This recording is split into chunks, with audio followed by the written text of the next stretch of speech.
Hey SEOs and content marketers, say goodbye to crazy spreadsheet mashups and experience unprecedented connectivity between your SEO planning and reporting data.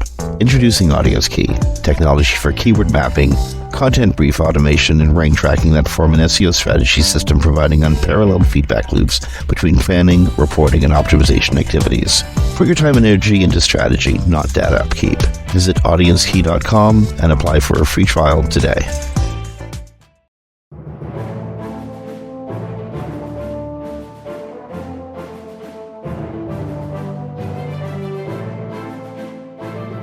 Hey everyone, welcome to Webcology here on WMR.fm. It's the 3rd of April, 2025. This is Jim Hedger from Digital Always Media and Christine Schackinger from Sites Without Walls. Hey everybody. And it's been a slower week on the political front and a very busy week on the tech front, which is kind of cool for Webcology because we get to talk about a lot of tech stuff, which, opens my geeky little heart. Before we go anywhere, I want to thank our sponsors, Audience Key and Wix Studio. And while we're talking about Wix Studio, kind of sad news from Wix Studio.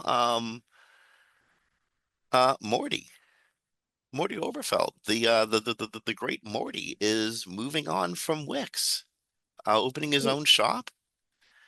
Yeah, he is. I mean, I know I'm excited for his new shop. He's working with brand marketing, things of that nature. But yeah, he's leaving. And if for people who are new to the industry or haven't been around for a while, there was a time when Wix would like try to bait SEOs with these SEO contests to see who could rank better, Wix or SEO, like at their own sites. And it didn't really work well for Wix. So Woody came in as kind of the unifier of the SEO industry towards Wix, and he did a very, very good job of rebranding basically what Wix did with the SEO community, and then we all got to be pretty good friends because the whole team up at Wix is really, I think everyone likes everyone there, and we all go hang out together at the conferences, and so, but he is moving on to his brand strategy consultancy called Unify Brand Marketing. So And good for him. Morty Oberstein was probably, honest to goodness, he took Wix when people in the SEO community had no respect for Wix whatsoever. And you just really, it was like watching erosion work in real time, where he just kept at it and kept at it and kept at it, and people started using the tool. And as it turns out, and incidentally, Wix was radically improving its product. And yeah, now Wix is a I recommend it sometimes now. So yeah, it's a very, awesome. very viable website development platform. Yeah, I say sometimes only because most of my clients need bigger, like they have enterprise level and stuff like that. But if this is any, if Morty is listening, this is any indication of how much he'll be missed. There's already 228 comments on LinkedIn. Oh yeah, Yeah, well, yeah, yeah. oh no, Morty has made huge contributions to the SEO community in the last He 5 years has. beyond his work with Wix.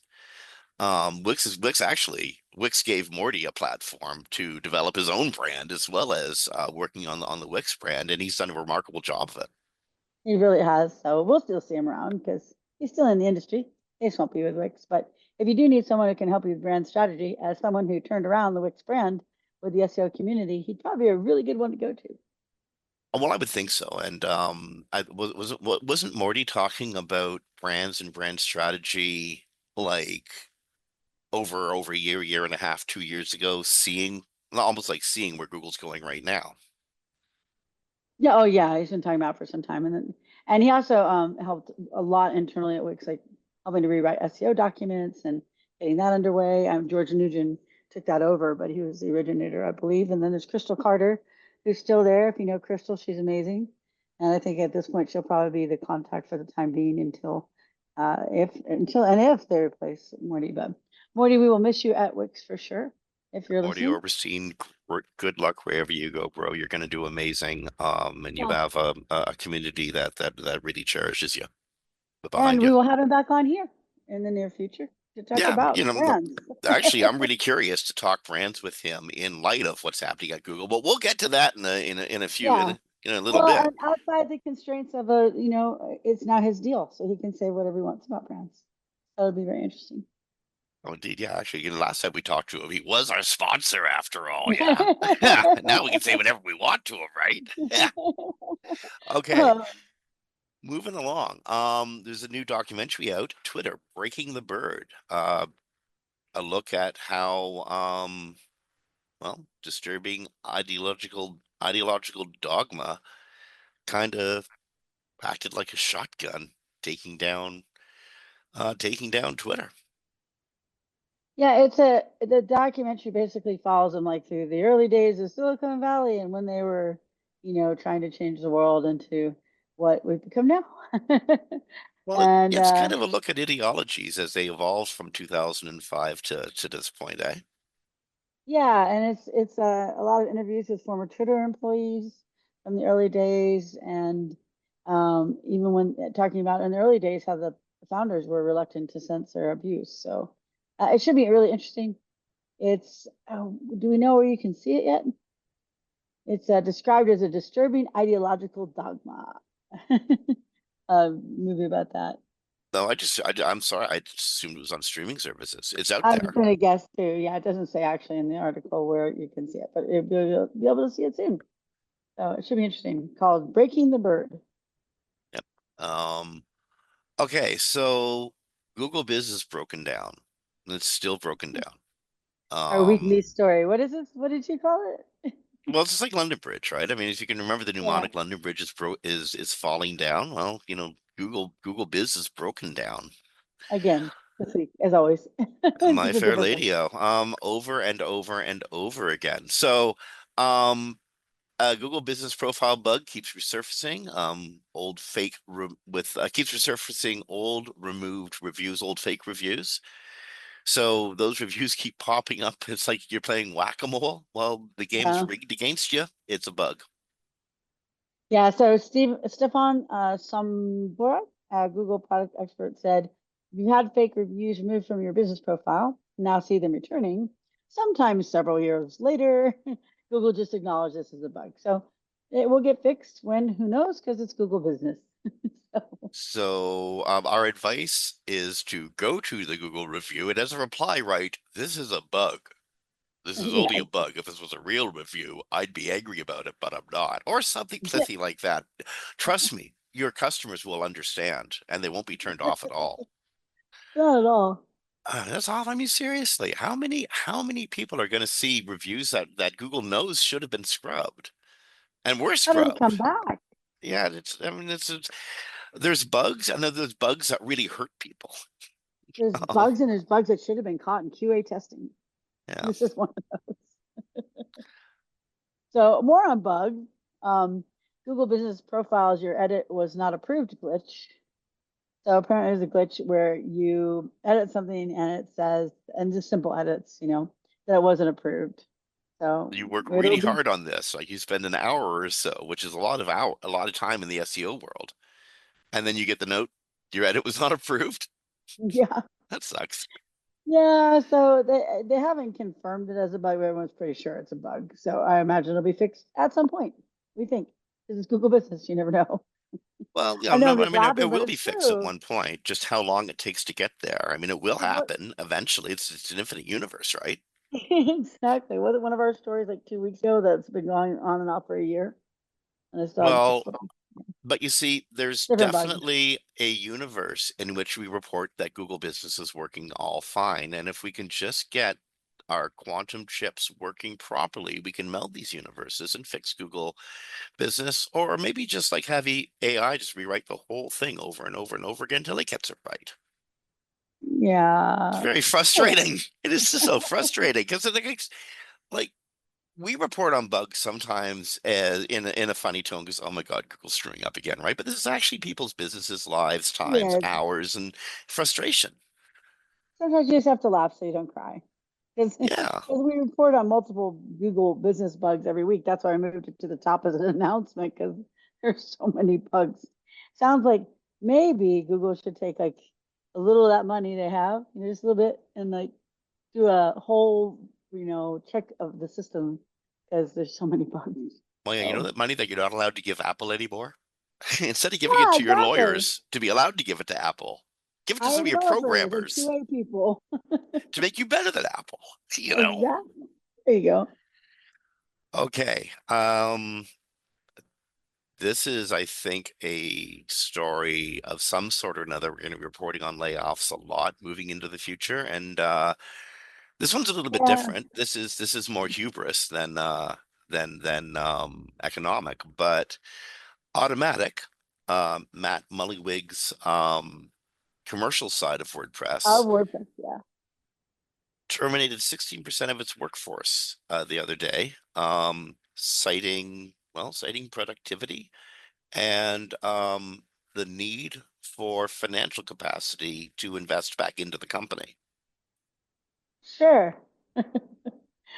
Oh, who knows with him? There's a restructuring announcement from Matt. If you haven't followed the Matt drama, it's been going on for over a year with WordPress. So this time he said in his restructuring announcement, I've had to make difficult decisions to protect Automatic's long-term future. This post will outline why the changes are happening and the next steps in our organizational restructuring. I wish to be transparent and acknowledge immediately that this will be difficult news to hear. We will do everything to ensure all automaticians, I can't say that word, those Automaticians, staying, that's a good word, right? sure. It's such trouble saying. Those staying and leaving are supported. They're making the changes to become more agile and responsive, break down silos that have created inefficiencies, focus on product quality, doing fewer things better, ensure a viable financial model for the long-term success. Okay, so let's translate that into going to war is expensive and has consequences. Yeah, pretty much. Yeah. And what they say they're doing for the employees is giving them a comprehensive package covering severance pay and benefits, retention of company laptops, job placement resources, pretty much standard when you get laid off. Frustrating Um, thing here is WordPress had an incredible ecosystem where lots of people were making money. Now, there might have been a few companies, a handful of companies that were making substantial amounts of money, one of which was Automatic. But there was a whole ecosystem of people making a living off of WordPress, enabling WordPress, designing for WordPress, making plugins for WordPress, etc. And then Mullywig comes and blows a lot of it up. So, yeah, honest to goodness, these are the consequences. Now Atomic's suffering for it, and his workers have to suffer because of that. I understand the restructuring and agility and all that, but you know what? This ain't about that. This is just what they're saying it's about. This is about they blew up their company and now they're facing the consequences of it. yeah, exactly. And I don't know right now where the status is that we haven't seen news of it in a little bit. I'll have to go look it up. But the idea of creating a second WordPress fork and then, moving people away from Moloch's control. Well, that's still out So, there. Absolutely, that's still out there. And yeah, I'd be surprised if within 6 months we didn't hear about an Addison platform that was coming along to do just that. I mean, we yeah, know we exactly. know people are working on it. Just if they're actually going to succeed or not is the question. Yeah. So those people are all looking for jobs right now. So if you see someone from Automatic Workforce, no, they were not terminated for any cause, just slimming down the company to compete with the disaster that he created. So, Okay, yeah. so So Elon Musk is. before we move on, before, Are we before we moving? move Oh, on, there's more. But wait, there's more. yeah, wait, there's more. There was one, we did have one story with a political touch today. The Doge group, uh, ones that have been, just running ransack through the federal government. Well, don't know that this will pass. It'll require some Republicans get on board, three to be exact.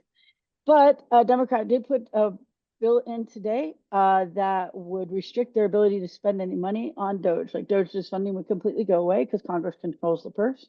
Anyone at Doge would also be drug tested, including Musk. So just, Hey, uh, a lot of those guys studied all night for that test.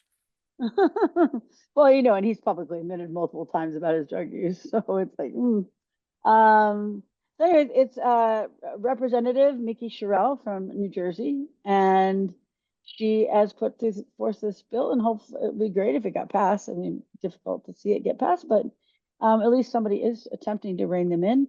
Congress does control the purse, and so Congress at any time could stop what's going on, but it requires at least 3 Republicans to do that, and so far that has not occurred. So, so just a little good news. Might be able to stop Well, the Doji boys. uh, you know what, the damage that has been done is so It's substantial. terrible. I really Yeah. hope that it can be stopped. The But we'll see. Again, we'll have to see what that all looks like moving forward because I have no clue. I just hope that they don't further damage um the ability of technologists and innovators to truly make a better world. Well, and they did, so people are aware, they did fire 10% of, I believe it was the CDC yesterday. It's hard to keep track on the dates and the percentages, but it was a very large amount of the top people at that agency. Hmm. So, like people that helped with COVID response are gone, people that manage bird flu, like the best experts in the world on bird flu, measles, Alzheimer's, you name the disease that we're studying, controlling, or monitoring, they've all been fired. So all those people were at the very top, the best scientists in the world, the best academics. So it's not like the lab tech that they fired. They probably fired a bunch of them too. They fired the knowledge and the know-how. So that will cost us greatly in the future. So anyway, Yep. Moving along. moving So moving along. Elon Musk is going to have to face a fraud lawsuit over disclosure or lack thereof of his stake in Twitter. Musk has been trying to dodge a suit claiming he's defrauded former Twitter shareholders by waiting too long to disclose his initial investment um, in Twitter that he's now changed over to X. Um, he You know, well, go ahead. I'm sorry. he has to face a fraud lawsuit now, um, because I guess other shareholders in Twitter felt they stood a chance to block him had they only known what he was going to do next after having spent months bragging about what he was going to do. You know why this makes me happy? Hmm. I actually watched him do it on Twitter that night when he was doing it. He was tweeting about it. So I was watching him do this, and the next day found out what he did was illegal. I was like, did anyone not notice? Because he posted about it. So yeah, you're not allowed to take. I believe it's over 10%. I could have the number wrong. When you buying shares of a company, once you get to a certain percentage, and it's fairly low, it's 10% or less, and you have to inform the shareholders that you're doing it because it's a hostile takeover of the company, and he did not. And he went up to, I believe it was like 15% share at the time, could be higher. It's been a while since I refreshed my brain on those specific stats, but it was around that. And so he triggered the you must tell people and didn't tell people. And now has been fighting this in court for a long time, obviously, and has now been told he will have to face the lawsuit. He cannot get out of the lawsuit, Okay, which well, I think is good. It's accountability. I just want to mention though, accountability can sometimes take a very, very, very, very, very, very, very, very long time to account for itself. Mm. For And the U.S. instance, courts, 2 years, not so bad. But the next story, yeah, really long time. if you or anybody you know used AdWords between January 1st, 2004, December 13th, 2012, you may be eligible for a claim to over 100 million to settle an old lawsuit on clicks outside of the geo-targeted area. Now, before you get all excited, I want you to remember that the lawyers are going to get like 33%, and there is 4.2 million of the 100 million set aside for like expenses and stuff. And then But it's going to go to like 100 million people. yeah, well, So then it goes to that's as one of many the, people as are claiming they you get used that you get at. that form where it's like, did this happen to you? Were you using Google Ads and da da da? And you go, sure. And you get like the $5. Maybe that's a big check. You might get a 20-cent check later. That's what happens there. Yeah, but you may be eligible for a piece of the $100 million that Google is putting out on this. The case is called Cabrera et al. Versus Google LLC, U.S. Northern District Court, Northern District of California, number 11-01263. Again, if you use AdWords between January 1st, 2004 and December 13th, 2012, you might be eligible for a piece of the settlement. Now, Google has denied doing anything wrong and said this case was about ad product features we changed over a decade ago, and we're pleased it's resolved. Meaning, yes, No, we did it. We just settled because we're tired of being in court. there you go. Okay. Um, surprise, surprise. OpenAI's O3 model might actually cost. This is the one that apparently can reason. It might cost more to Yeah, run than they thought it would. We're looking at maybe a staggering $30,000 per for task. tax. They originally thought it was about 3,000 to solve major problems, but now it's looking more like 30 grand to solve large scale problems. Yeah, per task. Anyway, yeah, they believe it's closer to the true O3 cost and the 30,000. I mean, O1 Pro is closer to the true O3 cost, according to Mike Anoop, the president and co-founder of the Arc Prize Foundation, who did this work. So yeah, so it's 10 times more expensive than they thought. Put that at scale. Well, again, for what it's worth, these are for large scale problems. We're not talking about writing your cheating on your PhD thesis, or even writing an accurate weather report. We're talking about like, solving large scale problems. So for what that's worth, most of us won't be using O3. Um, but if you are, it's going to cost you. This one scares me. I don't even know the story. For listeners, for what it's worth, we have a research division named Christine who searches for stories ahead of the show and puts them into a grid, and then I come along and just voice them really. And this one really scares me Why does this one scare you? because it's a merge of Tinder and Yes. OpenAI's new flirt bot. And now, for the record, I've never used Tinder in my life. I've had the same partner for over a decade now, and I have no clue what Tinder is like or how it's used. But I do know a common complaint in the dating world is many of the characters in the world aren't actually real. They're just bait to get people into the dating app world. Yeah, Tinder has a certain reputation, but it depends on where you live. Like I live in Las Vegas, and it lives up to that reputation. I think I tried it for 24 hours once. And I was like, oh, okay, these people are only interested for one thing, and they're usually not local. But some people I know met significant others on there, so it really just depends on the environment. But this is Tinder's. I should try one of your voices. Tinder's limited time only open AI powered feature called the Game Game. Lets users practice their flirting with eerily realistic chatbots and funny scenarios. The bot responds to a user's voice and then gives them a ranking on a 3 flame tier and with constructive feedback. But of course, a journalist had to ruin it all. And they went and tested it and found out it kind of creepy. So, Shortly yeah, before the flirt bot ghosted the journalist and never called him again. exactly. Um, yeah, it's an article worth reading. It's at Fortune. I tried Tinder and OpenAI's new flirt bot, and one aspect was eerie and unnerving.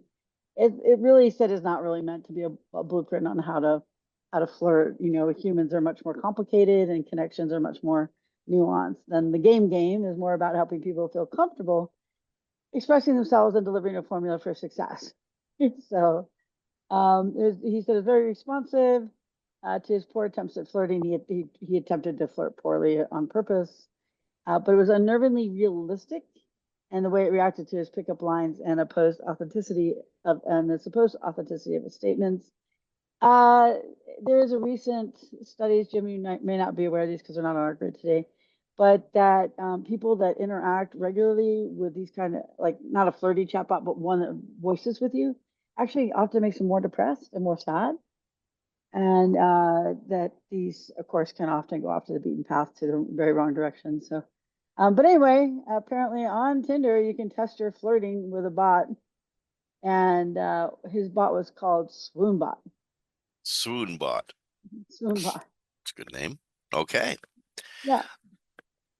OpenAI and other image generators are so good at generating images that they're now able to generate, I don't know, bill of sale receipts that are so accurate that they can fool retail storekeepers. They Um, can. yeah, I mean, so I guess this is a refund scam. It really is. And if to anyone who reads this and goes, "Oh, I'll do that," just remember it is theft. You can be charged for it if the theft is of a certain amount, depending on your state. You probably don't want to do that. But if you are a store owner, especially my parents had a small business for 20 years, ran always on the margins. You want to be aware of this and make sure that you have, some identifier. Maybe it's on the back of your receipt or something that shows that it is a receipt that came from you. So someone doesn't come into your employee during the day and get a refund on something that they never purchased. Yeah, there has to be some sort of watermark or some sort of safety. Again, like you said, on the reverse is a on the reverse of the ticket is a smart idea. Um, eventually there's going to be some way to determine what is and is not a real receipt or an image of a receipt. But as of now, well, merchants beware. Yeah, and I'm sure there's all sorts of little details in the receipt, but if you put it on something with a watermark on the back, it's just easier because your employee can just look and say, "Oh, it doesn't have our watermark. It's not ours." So, but yes, So beware. OpenAI is trying to use the court system to bend or reform copyright rules. It's trying to use fairly significant lobby in Congress, a fairly significant set of contributions during the election to try to get around copyright rules so it has new stuff to train on legally. But there's a study out there that strongly suggests that they aren't actually waiting for permission. They're just going ahead and doing it. And understanding the court really can only find them afterwards. Yeah, and this story comes from the Register, and apparently it comes out of a situation where O'Reilly Books, if you're in the tech industry, you know O'Reilly Books. OpenAI mined the publisher's house, copyrighted protected tomes for trading data, and fed it all into its top tier GPT-4 model without permission. So we're still in this modern time, still taking things without permission It, or compensation. You think they would have stopped this that by now? this strikes a little closer to home. How many people do you know personally who've written for O'Reilly? Quite a few. A dozen at least.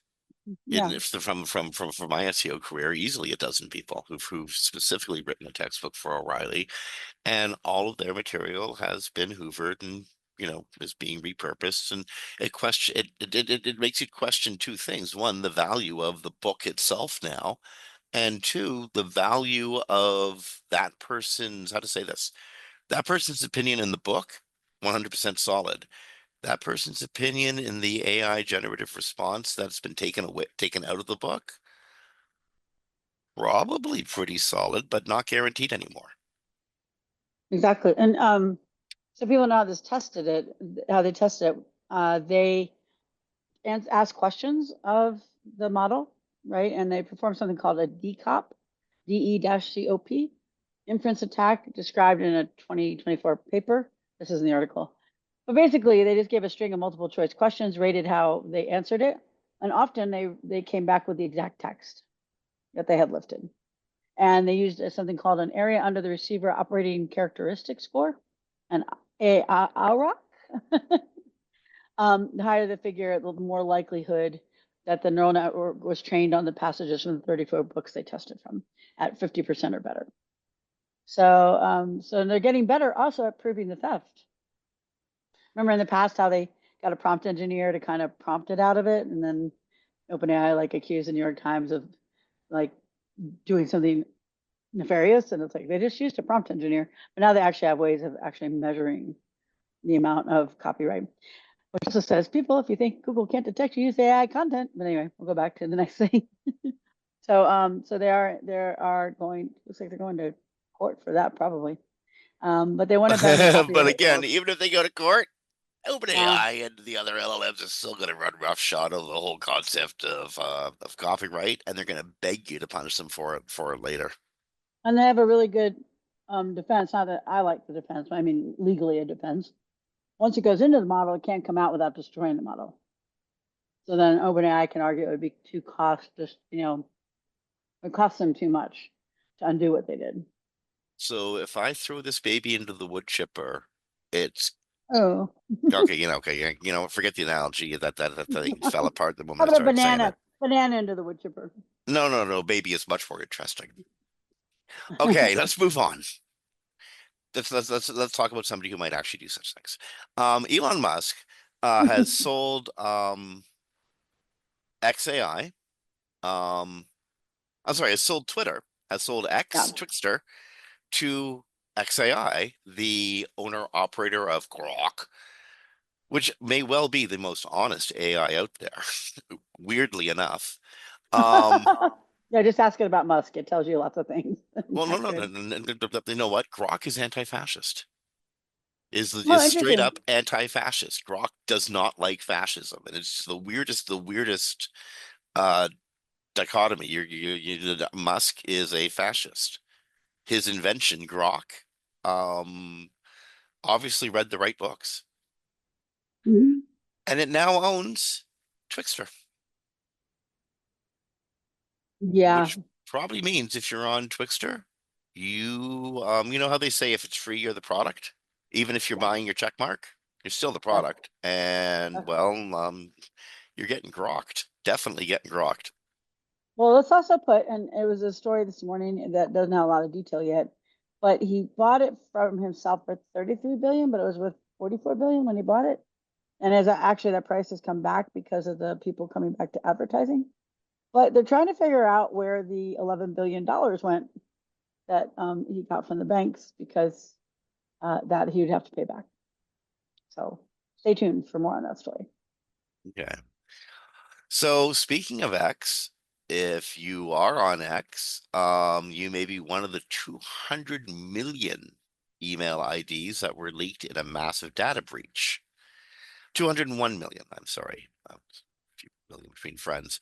Reported mass in Mashable, a post on the Hacking Forum breach forums, posted by someone named Thinking One, suggested that a downloadable 34 gigabyte CSV file oh my God, packed with over 201 million entities tied to X accounts was stolen and downloaded. A freaking CSV file? But here's the Okay, weird thing. It's so the 2 billion accounts in the file, but the headline of the article says 200 million IDs. That must just be just the emails themselves. yeah. Yeah, yeah. So yeah, so they tend to do that though, and then they put them up on these sites like Pastebin, and then you can go read the hack. I will tell you what I have on my phone is it was called Look Smart. It's now F Secure, and it does a dark web search for you, and it'll alert you on your phone. Like you can get other programs for that, but they don't necessarily alert you on your phone when they find it. So when they find something like that, if you get those notifications, go in and change your uh, passwords. And right now, since we know what they did, you should change your password if you're still using X. I am on X for reasons that are important for myself, research, stuff like that. So yeah, so go out there and change your X handle, your Twitter handle if you have one, because 200 million records is a lot, and why wait to find out?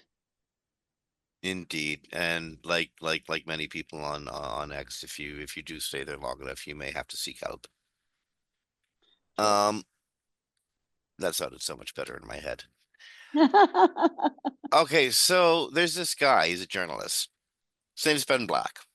And every year he publishes a fake story on April Fool's Day on a tiny little news site that is so small and Welsh that I can't even pronounce its name. Yes. Cumbrian Life. CWMBRAN. Cumbrian Life. And every April Yes. Fool's Day, this guy, Ben Black, publishes a fake news story because it's April Fool's Day after all. By the way, you missed an important thing about about that city. Mhm. They are in the Guinness World Records for having the most roundabouts per square kilometer. I Well, just have to see a picture. that's very important. The most roundabouts per square kilometer, and I bet you there people actually understand how to use them. Yes. Um, but that's So, fake. In 2020, yeah. he wrote a story suggesting that it had the most roundabouts per square kilometer. Not that its people knew how to use them, which would probably also be equally fake. Um, and here's the thing. He forgot about it. He wrote the story and forgot about it because why would you remember, right? It's not a real thing. Right. AI reads everything. And so his story has been coming up in searches about his town. Well, it's been coming up in the AI Yeah, portion. oh, in the AI, yeah, because this Yeah. is stuff that's associated with his town. So he now understands that his town really does have the most roundabouts in a square kilometer, and that the nudist cold water swimming club at a local lake um does actually have a new Hollywood style sign guiding people to it because this is what Google's generative AI is saying about his town. Anyway, there you go. If you ever have to Well, write and a also, school report, beware. well, we've talked about this before, the snake eating the tail, right? Yep. There's the mathematician and the guy published the critique of the mathematician, and then it became true information, the critique, which was the critique, meaning the stuff that was being written was incorrect. And then on this one, there's a really important quote, I think, from the guy in the town we can't pronounce. And he says, it's very frustrating. It's really frustrating because now no one will visit our website. And I think it's a really true point about the overviews that we've talked about before, but it's just nice to say it from somebody else who's been affected. So yeah, so it's snake eating tail. They take information from anywhere. They don't have context for it, and then they'll publish the fake information as actual information. Snake eating tail.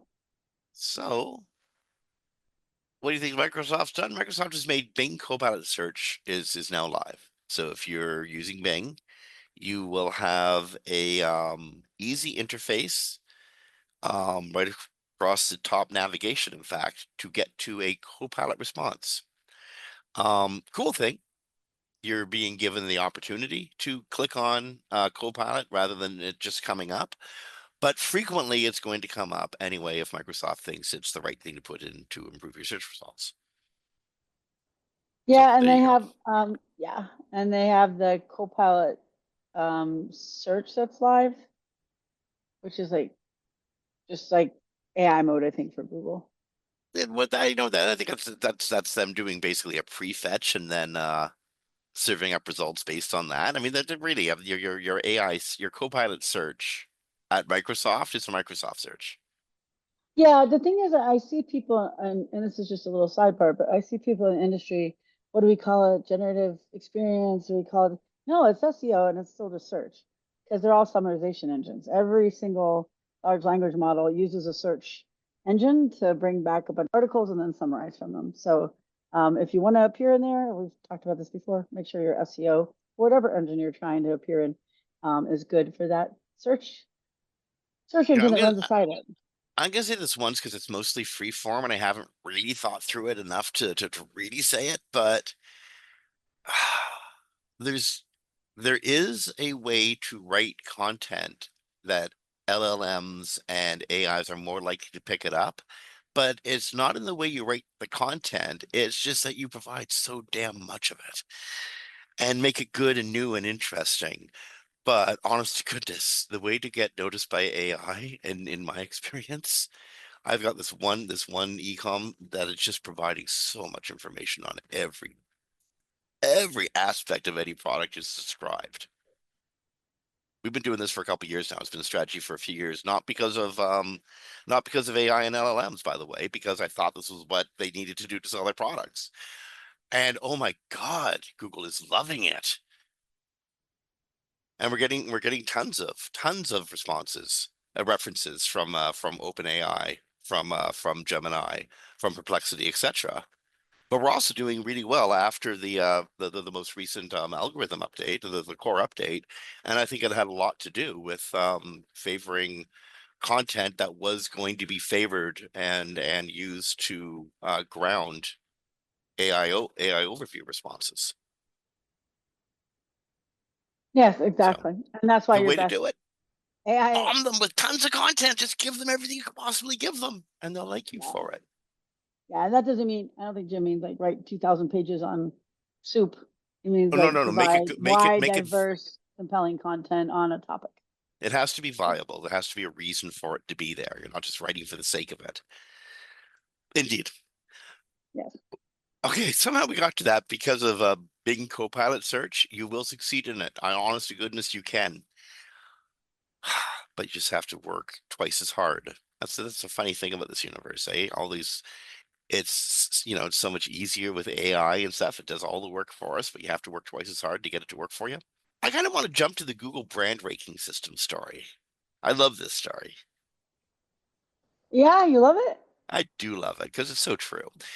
Okay, so last week at Google or at New York Search Central Live New York, um a number of Google's spokespersons, not just Danny, but really Danny specifically, talked about brands and talked about the bigness of brands and all that sort of stuff, and may have left people with the impression that Google is big brand focused only.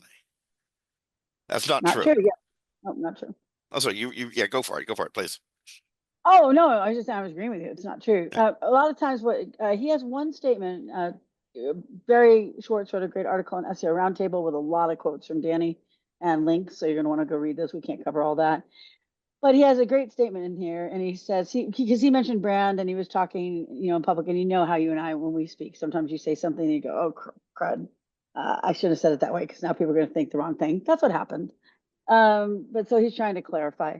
So he says, what I was talking about in my remarks is there are all these things that people try to research to find and that make them go, look, brand equal better rankings. That's not a surprising correlation, he puts in quotes, but it's not the same as Google calculates your brand and gives you X% brand boost. Basically what he's saying is there's no such thing as a brand metric. Brands just are bigger, and they have more content and more links, and they have more presence online, and they're mentioned more, and Yeah, and brands and that's have why. brands have bigger everything. Yeah. Think of it like objects in space, like gravity, okay? A brand is a bigger gravitational object. It pulls more stuff, more energy towards it. And by nature, Google's going to respond to that effect, to that bigger object effect. There's more links, there's more content, there's more structure, there's more topics, and they More tend to be more presence. professionally focused. Yeah. Um, in short, brand is just a much bigger bowling ball in the blanket, and it's just making a bigger hole for Google Energy to fall into, and that pulls everything up in the rankings. Yeah, and I can tell you from a nonprofit, I can't say the nonprofit I'm working with, but that started 3 months ago. They had over 500,000 site visits, all organic, this month in 3 months, right? From nothing to 3 months. But they're getting to be known as a brand in their space really quickly because of all sorts of just organic opportunities, lives that they've done, things that they've written, Substack that they put up. But their presence is everywhere, and it's getting picked up by a lot of people. And so they're being recognized as a brand in this space. So the more that they're recognized that way, the better they do. But it's not because Google has a brand score. It's because, it's getting legitimate links. It's got legitimate content. It's got legitimate people talking about it. Because that's also part of being a brand, right? Google can see that people are talking about you, and they don't give you a ranking score for that, but it does make you much more legitimate. So, and then of course the link structures, we have to talk about that.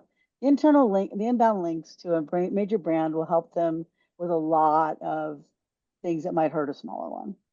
Yep. You got 10 million links from, all the other biggest brands in the world. You're going to do much better, even if everything else on your site was difficult, not done well. So A as long quick as it thing, can index it. a quick thing for SEOs, whenever you're dealing with a brand's page, you are going to have a lot more links. You're going to have a lot better internal link structure. But I can guarantee you this, every time you're also going to have a lot more orphaned pages. Pages that are really True. important. They exist and they're accessible via the sitemap or possibly via a link off of an external page, but they're not in the internal site structure for some reason or another. Who knows why? It happens every large scale site I work on. And Look I, out and for I, those guys and carve them back in again, and they will do really well. yeah, very true. And just one final quick one. I was working for USA.gov, which is the public website for the GSA in the United States. GSA is like one of the biggest government agencies, or was. I don't know right now. And we were doing 4th of July information for people. It's like the public site to get information about things the national federal government does. And they had like 30,000 visits the year before for the weekend of July 4th. And then I was the only SEO they've ever heard of, and I optimized it, and we got into the Google Doodle for July 4th, and we went from like 12th to 3rd. And that all happened in the course of a few days because I crawled us so much. And then we got 160,000 visits. And that's the power of being a brand like that, because even though it's government, it's still brand, it's Oh, government yeah, yeah, brand, yeah. And it's and very had so much, yeah, so much power that those little changes made a very quick difference in the amount of traffic. That would never happen on a small, tiny site. But the links that they had coming into that site were astronomical. And I yeah. know that helped quite a bit. Plus the backlink So helped. it's not favoritism, it's just how the machine works. Yeah, just feeding the algorithms better.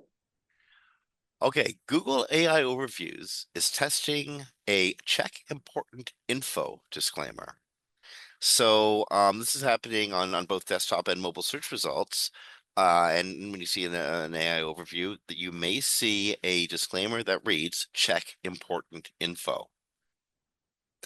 Um, how that plays out, I don't know. How accurate the fact check is, I don't know. But um, it's a good thing. I'm glad to see it. Yeah, it's not, it's just in test mode, so most people will not have this yet. We'll see what happens if they decide to roll it out, but that's why we're like, I don't know, because we can't test it right now. But it does seem like a good expansion to AI overview, so we'll see how it goes. This is going to annoy me to no end. But Google is going to allow the double serving of ads at different locations on the same page. So you can see the same ad over and over and over again as you scroll through a page. Now, I know that already happens sometimes, and that's not supposed to actually happen, but now it's going to happen far more frequently. And I don't know, my ADD riddled mind is just going to go crazy because of this. Just why? I guess I get double the money, but do I really need to see the ad twice on a Google search page? You know what? If it's worth it for the just to devil's advocate, why not? The advertisers paid for it. Yeah, but it just doesn't really serve anybody. This happens all the time on websites, by the way. I'll tell the client, you know, when you go to your site, those 5 ads you have, they're all the same ad. What? It shouldn't be the same ad. They are. It- It's annoying. You like you scroll down the page, you're like, this is Oh, the fifth it's time I've seen the ad. I get it. You're selling this thing. I find it endlessly distracting. And it's almost Yeah, me like too. your eye plays a trick on you, and you think you're at the same spot in the article, but you're not. True. Very true. Um, I had the other day, I had a really aggressive face follow me around a page. It was so aggressive that I couldn't actually read the article. Oh This ad, no. this one ad, this one face that they used was just so aggressive looking. I reload the page, scroll down a little bit, there's the guy again. Very frustrating. Uh, Speaking, by the way, of double serving, we skipped over one article real quick.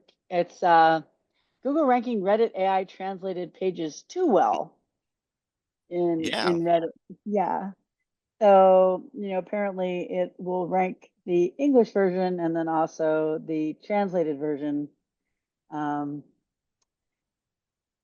when you click into it. So it'll look like it's, yeah, I'm not explaining this well because it's hard to So explain. you could have Oh, two versions of the same article, one and yeah, two, but one of them is the English version, the other is the translated version. exactly. Exactly. It's just kind of odd since, if it's an English page, probably, translated version isn't going to be better. So anyways, there's a whole bunch of URLs showing up that way. No one knows for sure if it's a bug or if it's real. But if you're seeing double serving of Reddit pages, it's because they are showing the translated like French version or translated German version in the same slot on the page. Let's be honest here. If you're seeing double copies of Reddit posts in Google SERPs, it's because Google's hoovering the entire damn board to train itself.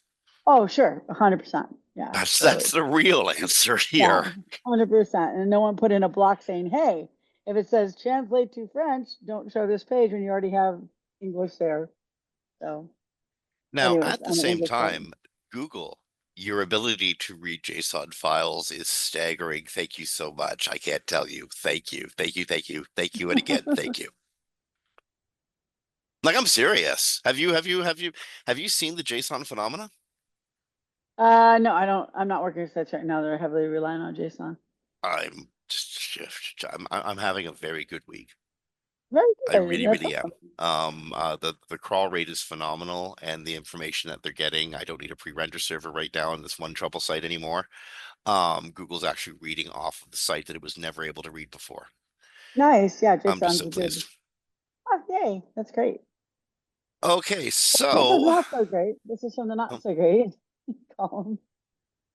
oh, yeah, okay, so Google is now 100% generating publication pages with AI. Yeah. Following our announcement April 2024 last year, Google News is fully transitioning to automatically generated publication pages in late March 2025.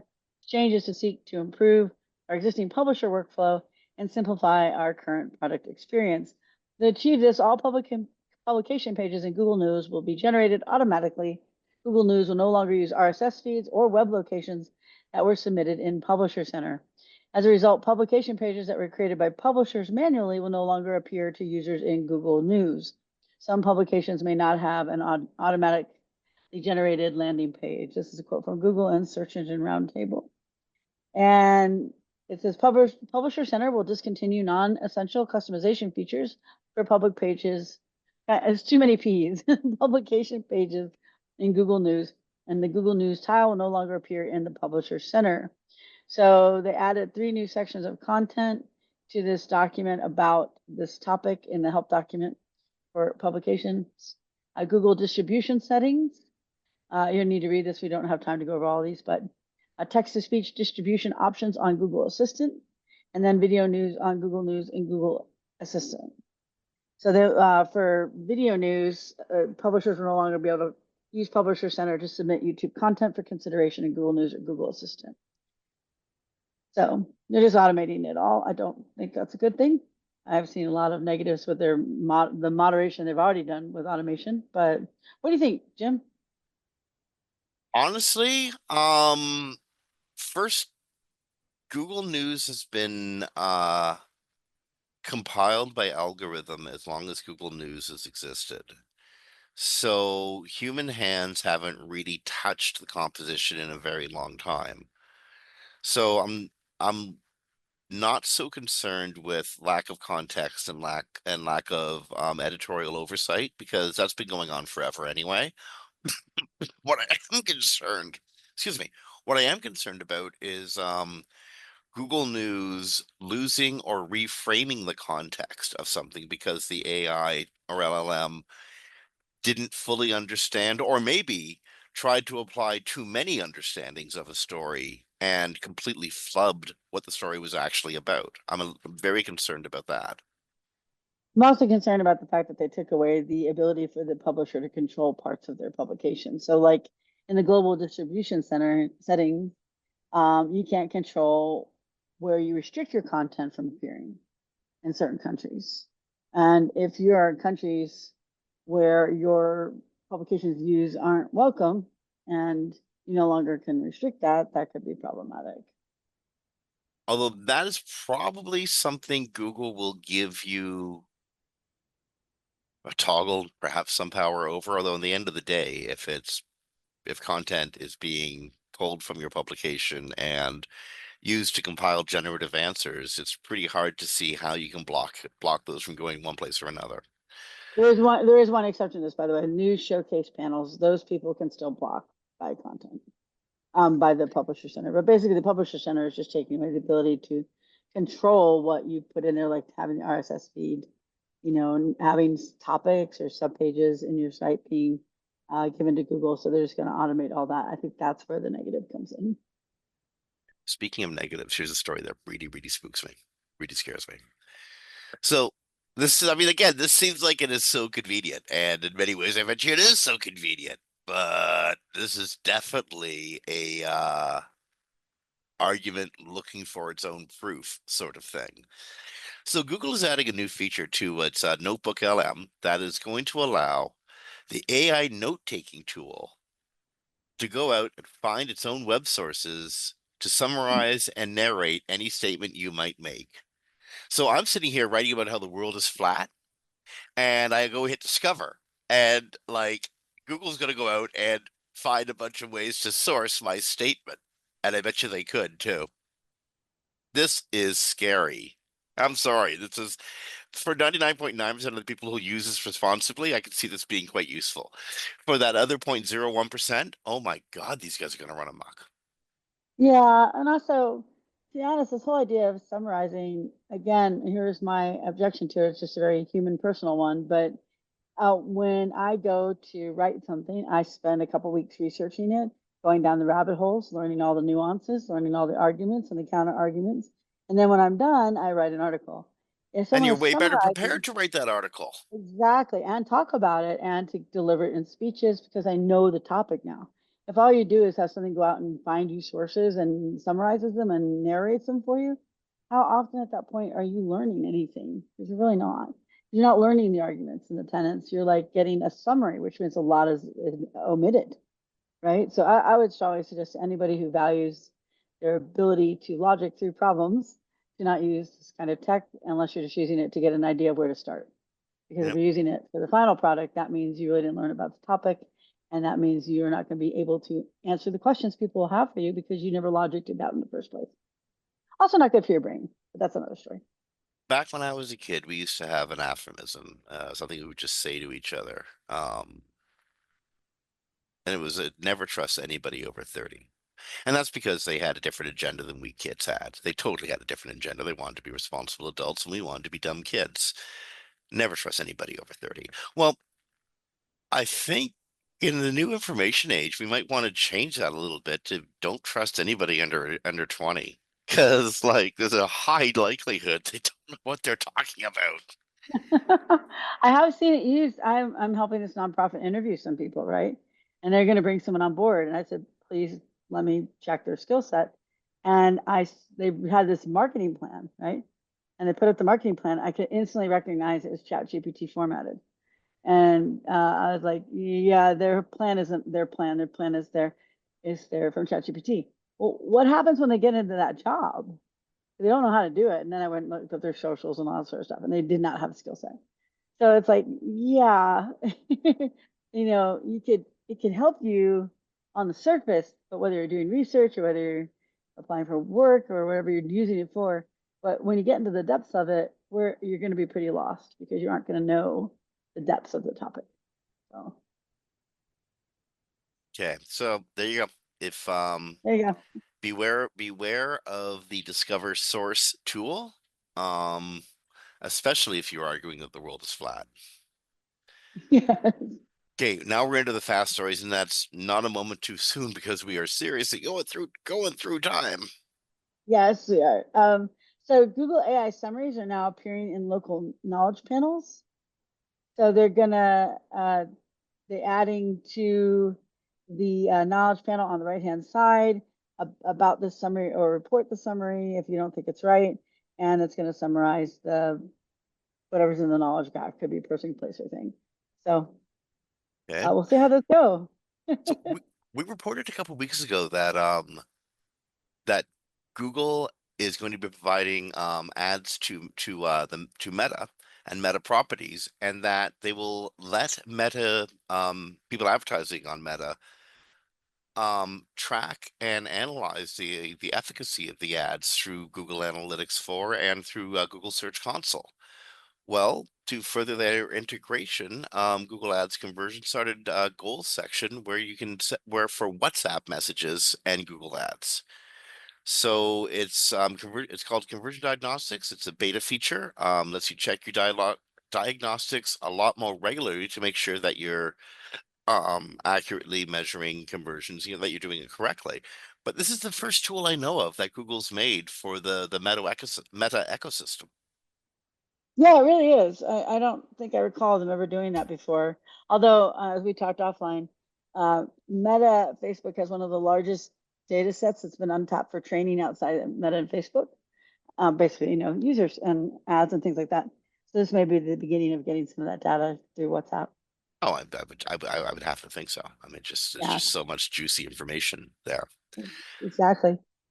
So the next one is that Google Workspace email is going to have ETE encryption. That's end-to-end encryption.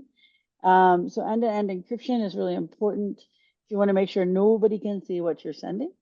And that means even Google can't access your inbox, just like Messenger and WhatsApp. Facebook can't access those on their end-to-end encryption messenger systems. And what it is basically you can have encryption, which means I write something, and once it gets into the internet, it's covered in like a bubble, and no one can see it. But the EDE means on your computer leaving, that's it's covered all the way. Now the thing is, if someone has gotten into your system or onto your phone, it is not covered. So we had this conversation with Signal, right? Signal is an ETE encryption, and it allows it so that nobody can see what's being transmitted. Only two people who can see it are the people that uh, started the message and who received the message. But if your actual device, or in this case, your desktop, were to be compromised, they can see it because they can see you write it. They can see what's on your screen. So, but Google's Enterprise is letting people have EDE, which is really good because these are workplace emails. And so now the workspace is going to be protected as well from like other people getting a hold of it, like hackers or competitors and things of that nature.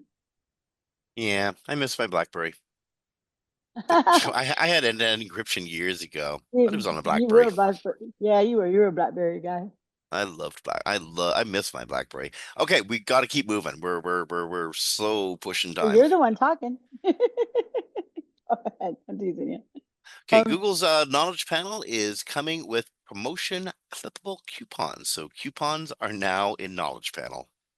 Yeah, it's in the right-hand side of the knowledge panel, and it's in a promotions area, and it'll say like get 10% off, and then on the little right side, the little scissors, little dotted line and an ellipse, and it'll say save 10%, like save 10 is the coupon code. You flip it, and then I guess go to the website. I don't know the interaction once you're past there, but that's what it looks like. So there will be Okay. coupons there. Yeah. So Google Docs has a writer's tool called Help Me Create. It'll kick you over the writer's block hump. Um, it now comes in Spanish, Portuguese, Japanese, Korean, Italian, French, and German. So if you are using the Help Me Create button in Google Docs, you can now use it in multiple languages. Yes. And on to Google search, test indent for vertical bars by title and descriptions. There's like when I think it's in Word, when you're doing like a Word article and you quote something on the left-hand side, it has that little vertical gray bar, right? That's what it looks like. So the title's indented a little with this gray bar, and then the description, I don't really see the purpose for it as I look at it on the website. Maybe just to bring a little more attention to it. Yeah, if it, you know what, if it helps me differentiate different parts of the SERPs and makes it easier for my eyes to to take in the information I need, knowing this means this means this means this, that's a good thing. If it's just visual noise, not a good thing. Yeah, exactly. And then moving on to local questions, Google local questions and answers feature is gone. So the local feature that showed questions and answers on local panels is no longer working for most businesses. Google disabled it 100% in India. They were working fine everywhere else. So hard to know for sure if it's Maybe full it's a bug, you know. another bug, but or if it's a real removal. But since they removed them in India, it's very possible that they're testing removing them. Okay.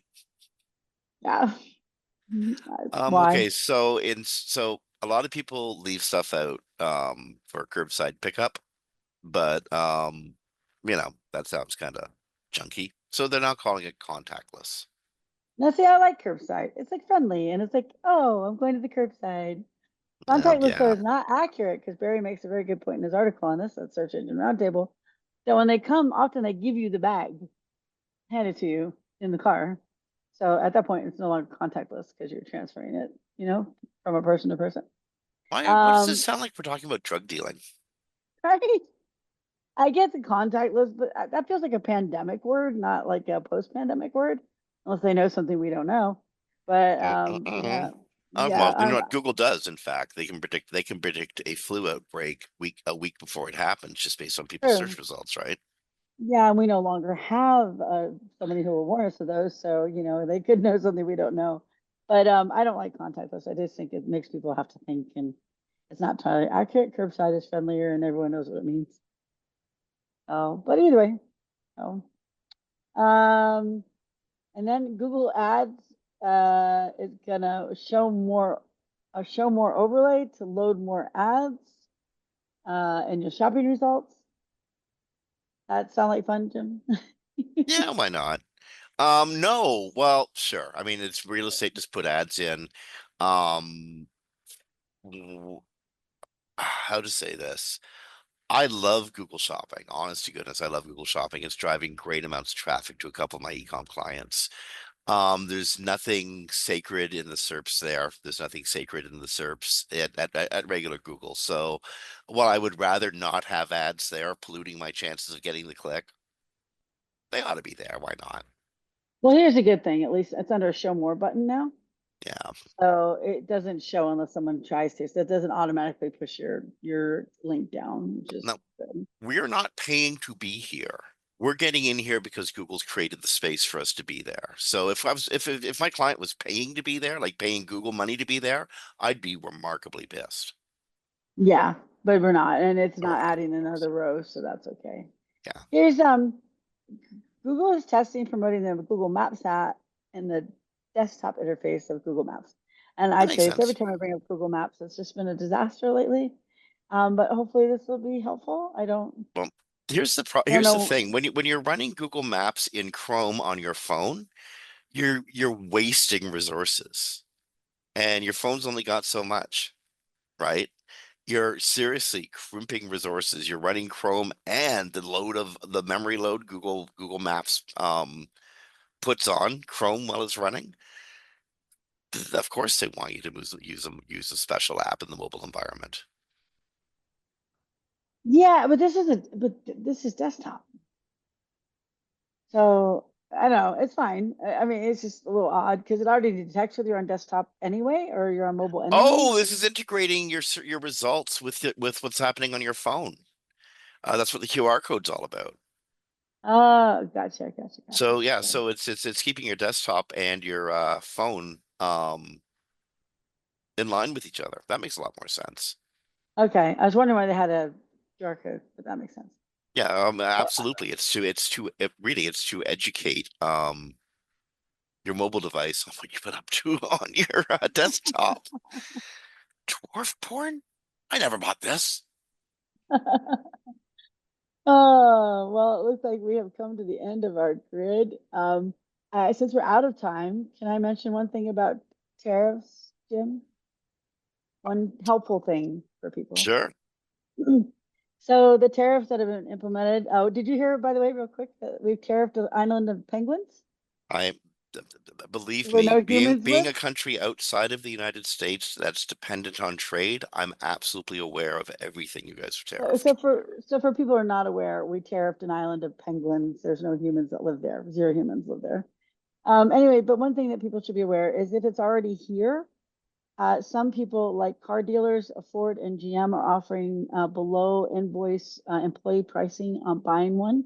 Once the items are in the port or coming in, those are going to be tariffed. They're going to be way more expensive. Talking about cars like $15,000 more per car. So if you're in the need of something like a car, a big purchase item, if it's in the stores right now, many of them are going to be offering special pricing, and you might want to go to the stores this week or to the car lot or to whatever you have a big ticket item would be at and go ahead and purchase it while it's on the lot because the pricing is not increased if it's already in the US and it's already here. If it's coming in or it's sitting on the port right now, within 12 hours, all those prices go up. So as the items are removed from the locations now, they'll be replaced with the more expensive items. I just want people to understand that their prices are about to go up significantly because we tariffed most of the world, anywhere from 10% to 50%. Also, one quick note of factoid so people understand. The president said that these are reciprocal to what the countries were doing to us, but nobody has been able to figure out where the numbers come from. The numbers are basically made up. There's a rumor, Jim, that they did it with ChatGPT, but I don't know if that rumor is true. So anyways, just so people are aware that their prices are about to go up on big ticket items and you're gonna want to get that while it's in the store right Oh, now. Americans, your prices are going to go up on everything. Oh, It's across yes. the board. Nothing is going to be spared. Your No, president has tariffed every import coming into the country, and then the White House, the Oval Office is starting to make carve-outs. But the default is everything is being hit with a tariff, which means everything is going to get more expensive. Now that may be from 10% to 25%, already as far up to 50% on some goods, especially if you're looking at goods coming from, say, Vietnam. Um, yeah, and it's we can a add, tax uh, on the American yeah. consumer. And apparently, according to Bloomberg, it's the largest tax that's ever been imposed on the American consumer, three times the size of the one that was imposed to pay for World War II. Yes, and to give just a local quick story, friend here is a scientist, a chemist who works with the water department here on making sure our water is clean, also seeing like what diseases may be here by checking the water systems, things like that. And his price for one of their tools that they need went up 60% because although the item is tariffed, so are all the things that make the item tariffed. So they just went to purchase it and it's 60% more expensive. You're, And then there's ozone that they need to help clean the water. And he's you're, not even sure right now where they're going to get the money for that because that also has gone up. I think it was 50 or 60%. your tax So, dollars at Smirk. well, also so people realize that the tariffing doesn't just happen on the item itself, but the items that go into the item to be made. So that's why cars might go up $15,000 a piece on average.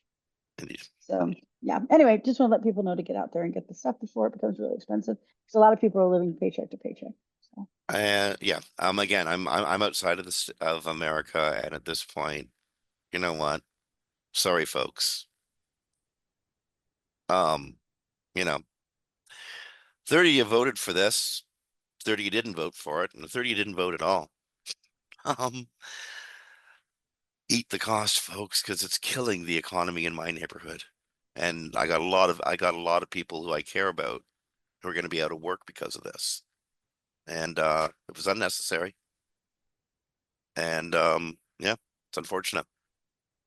yeah, Um, it is. I feel terrible for what's about to happen to the American consumer, but at the same time, um, it's going to get much, much worse because we're about to hit you with reciprocal tariffs even back, which will Yeah. make the cost of goods from your country much more expensive. And we're just going to stop buying it, which means they won't need many of you as workers anymore. This didn't have to be this way, but it is. Um, anyway, yeah, it's unfortunate. Yeah. It's wonked a system that was literally creating golden goose eggs for all of us. And now it's just gonna make goose eggs. C'est la vie. And on that sad note, we gotta go. We've gone around the clock and Yeah. then time. I But I said I was going to show so you wouldn't have a lot of time to comment. before we go on the way out, I want to seriously pimp a interview we did with Mikhail Demiv Svensson, one of the legendary SEOs. It's going to be part of one of our shows coming up soon, and we're also going to put it up as a standalone interview.